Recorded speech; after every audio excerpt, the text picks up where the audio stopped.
Всем привет! Меня зовут Наталья, добро пожаловать на мой канал. Я часто слышу, друзья, что неделя моды в Нью-Йорке далеко не столь примечательна, как марафон модных событий в Париже либо в Милане. Но показ коллекции осень 2024-зима 2025 бренда Michael Kors который раз утверждает обратное. Здесь определенно есть на что посмотреть. Взять на заметку несколько новых идей. Ведь даже в сдержанных минималистичных нарядах сполна изящества, грации, чувственной женственности.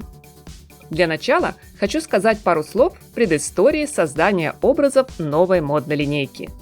Вдохновением в творческой работе дизайнера послужила черно-белая фотография его бабушки и дедушки в день их свадьбы. Майкл Корс всегда восхищался, как одновременно просто и с шиком одевались в разгар 30-х прошлого столетия. Как-то перебирая вещи семьи, он вдруг увидел пакет с одеждой, открыл его, а там оно, то самое свадебное платье.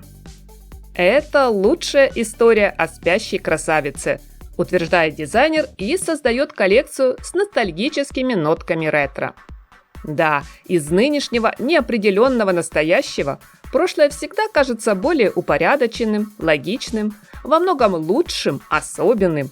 Однако Корс не случайно назвал коллекцию «вневременная», «вечная». Тренды тех лет он талантливо и умело переосмыслил на современный манер. И сейчас, друзья, я попробую выделить несколько самых заметных без формального определения носибельно. Например, деловой стиль офис-кор. Этот глобальный тренд, из-за которого все удаленщики резко захотели в офис, Майкл Корс тоже решил представить в новом прочтении.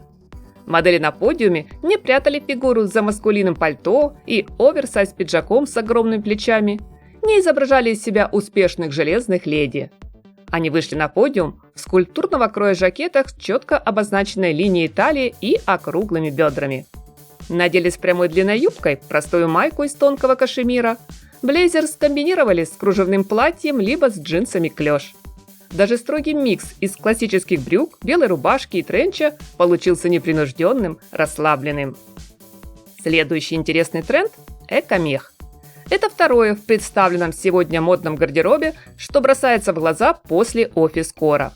С конца 2018-го дизайнер не использует натуральный мех в своих коллекциях, поэтому все в новой осенне-зимней линейке – искусная имитация. Во время шоу модели блистали в объемных шубах под ламу, в пальто с пушистым воротником, в брутальных куртках-авиаторах с меховой искусственной отделкой, дополняли наряды роскошными горжетками. Каждый образ следовал заданной ретро-теме и напоминал о любви мастера ко всему винтажному. Ведь подобная верхняя одежда уже давно стала визитной карточкой бренда. Очень деликатно дизайнер сумел обыграть бельевой стиль и прозрачность. В элегантных ажурных нарядах можно теперь смело отправиться хоть в театр, хоть на гламурную вечеринку или решать повседневные деловые вопросы. В некоторых задачах построения четких линий и форм Майкл Корс решил отойти от одинаковости и математической точности. Так в коллекции появились платья на одно плечо, юбки с асимметричным подолом, которые однозначно добавили в образ динамики, той самой вкусной изюминки. Они отлично смотрятся как в офис-коре, так и в вечернем луке. Еще отдельно отмечу акцентный двойной ремень и эффектные разрезы на юбках. Обувь в линейке абсолютно вся только с острым мыском. Независимо от высоты каблука, будь то сапоги с плотно облегающим ногу голенищем, классические лодочки на шпильке, туфли стенбеки, лоферы, строгие Оксфорды. Цветовую палитру бежево-серо-коричнево-черную, вполне характерную для холодной поры, дизайнер приправил теплым молочным, припыленным розовым и нежным персиковым. В целом, друзья, перед нами на подиуме был абсолютно узнаваемый Майкл Корс. Насколько сдержанный и формальный, настолько же и гламурный с легким налетом ретро. Мне коллекция очень понравилась. А ваше мнение, друзья, я с интересом жду в комментариях.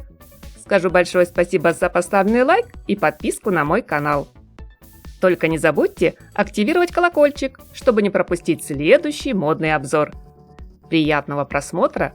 Всем красоты, синего безоблачного неба и позитивного, солнечного настроения.